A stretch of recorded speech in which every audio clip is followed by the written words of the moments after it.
और ये भी जो इनका जो थ्योरीज है आर्यंस के मतलब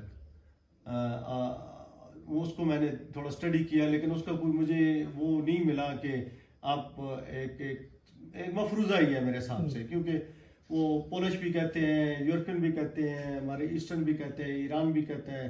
उस हिसाब से देखा जाए तो ये मेरे ख्याल यूरोप से लेकर सारा एशिया, तो वो आर्यन अगर हम मान लें वो तो सारे आर्यन ही बनते हैं। तो वो कुछ समझ में कुछ इसमें तलक बेसिकली अगर आर्यन लफ्ज़ पे आप गौर करेंगे तो संस्कृत या हिंदी के अंदर आर्य और मौर्य दो मेटाफर्स है। आर्य आला नस्ल, मौर्य निचले नस्ल। ठीक है। मिसाल अब ये जो हमारे जीबी के अंदर जो बुद्धिज़्म मज़हब फैला है वो चंद्रगुप्ता चंद्रगुप्त मौर्य, तो ये लोअर क्लास हिंदू मत के उसमें सबसे मुलाजिमत करते थे। जी हाँ, ठीक है कि नहीं। अब उसके एरा में हिंदू बुद्ध मत के जो 4 सेक्ट हैं, जैन, जैकियाना, निद्वाना, निर्वाणा और महायाना। तो जैन जो मज़हब है वो अब भी इंडिया और नेपाल साइड में और तिब्बत साइड में मौजूद है। क्योंकि जैन जो है वो कपड़े सिलाई करके नहीं पहनते, सफ़ेद कपड़े पहनते हैं, जिस्म पे बाल नहीं रखते हैं, गोश्त नहीं खाएंगे, अंडे नहीं खाएंगे, वो टोटली सब्जी और दालें खाते हैं। ठीक हो गया।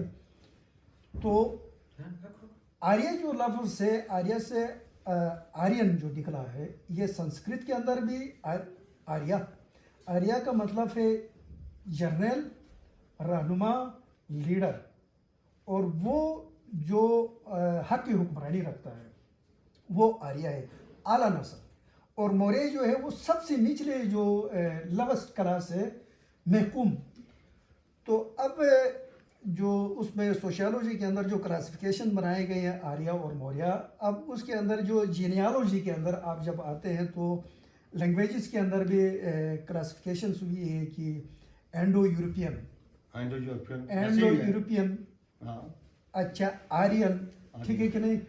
तो इस तरह ये आर्यन जो है वो इनकी इब्तदा दिखाते हैं जनाब वाला ईरान की तरफ। ईरान ही आर्य की बिगड़ी हुई शक्ल है। ठीक है कि नहीं। आर्य को हम अब वो बाद में ईरान बना है लफ्ज़। ठीक हो गया। तो संस्कृत के अंदर संस्कृत के अंदर आर्य और मौर्य ये दोनों टर्म्स हैं, ठीक है नहीं। ये दोनों टर्म्स जो है वो ऊंची जात और निचली जात, अब ये हिंदू मत के अंदर भी ब्राह्मण है, राजपूत है और या अछूत है। जी, सबसे निचली जो जात है वो अछूत है, ठीक है कि नहीं। तो मेरे जो उसकी असेसमेंट है या स्टडी है उसके मुताबिक ये है कि आर्य संस्कृत का टर्म है और इसका मतलब ये है कि जनरल या लीडर, अपर लेवल समझ लें, अपर लेवल की